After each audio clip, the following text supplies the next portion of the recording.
Good morning, welcome back to my new vlog. તો કેમ છો? આશા રાખું છું મસ્ત હશો।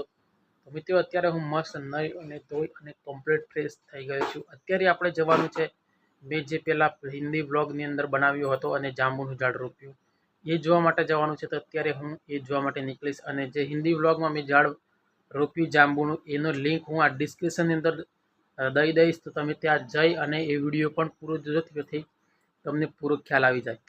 તો 6-7 દિવસ થઈ ગયા, પરંતુ હું ત્યાં જોવા માટે ટાઈમ નથી મળ્યો, એ માટે જોવા નથી ગયો। પરંતુ અત્યારે જવાનો છું જોવા માટે।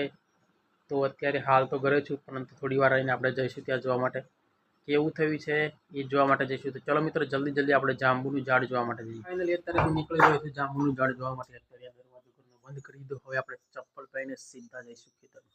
તો મિત્રો ફાઇનલી આપણે આવી ગયા છીએ ખેતરોમાં। તમે ચારે બાજુ અહીંયા જોઈ શકો છો, ડાગરથી ભરપૂર ખેતર કેવા મસ્ત લાગે છે। અને અહીંયા આવી થોડીક જ દૂરમાં છે આપણે જે જાંબાનું ઝાડ રોપ્યું એ નજદીકમાં જ છે આપણું ખેતર। તો મિત્રો આપણે આવી ગયા છીએ જાંબુનું મેં ઝાડ રોપ્યું હતું એ જોવા માટે। અને આ તમે જગ્યા જોઈ શકો છો, આપણે પેલા વ્લોગની અંદર જે બતાવ્યું હતું એ જ જગ્યા છે। અને એ જ જગ્યા ઉપર આપણે આ જાંબુનું ઝાડ જોવા માટે આવ્યા છીએ। અહીંયા મેં રોપ્યું હતું આ જાંબુનું ઝાડ, તમે જોઈ શકો છો।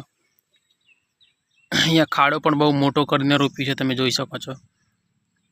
એના પાન કેવડા આને મેં દેશી તરીકાથી મોટું કર્યું છે। ગામને નાના પ્લાસ્ટિકની થેલી લઈ એમાં કચરો ભરી અને પછી આને જાંબુનો છોડ રોપ્યો હતો। ધીમે ધીમે 1 વર્ષની આ મહેનત છે અને 1 વર્ષ થયું હશે આનું મોટું કરવામાં। ત્યાર પછી મેં અહીંયા લાવીને આને રોપ્યું। તો પેલા વ્લોગની અંદર તમે જોઈ આવજો, મેં ડિસ્ક્રિપ્શનની અંદર લિંક જોઈ, તમને બધું ખબર પડી છે મેં કેવી રીતના આને મોટું કર્યું। તો આની બાજુમાં જ આપણું ખેતર છે ડાગરનું। આથી આમ છે આપણું ખેતર આખું।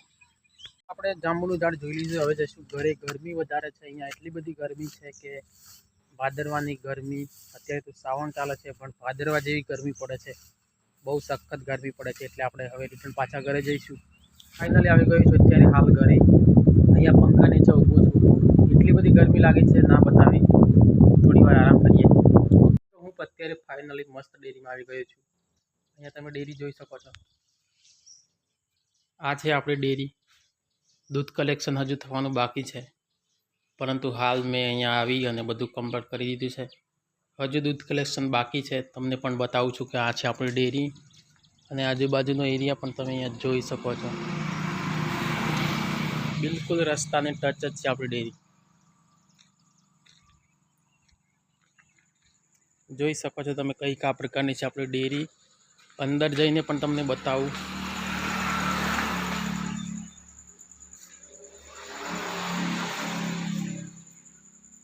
જોઈ શકો છો તમે આપણે ડેરી।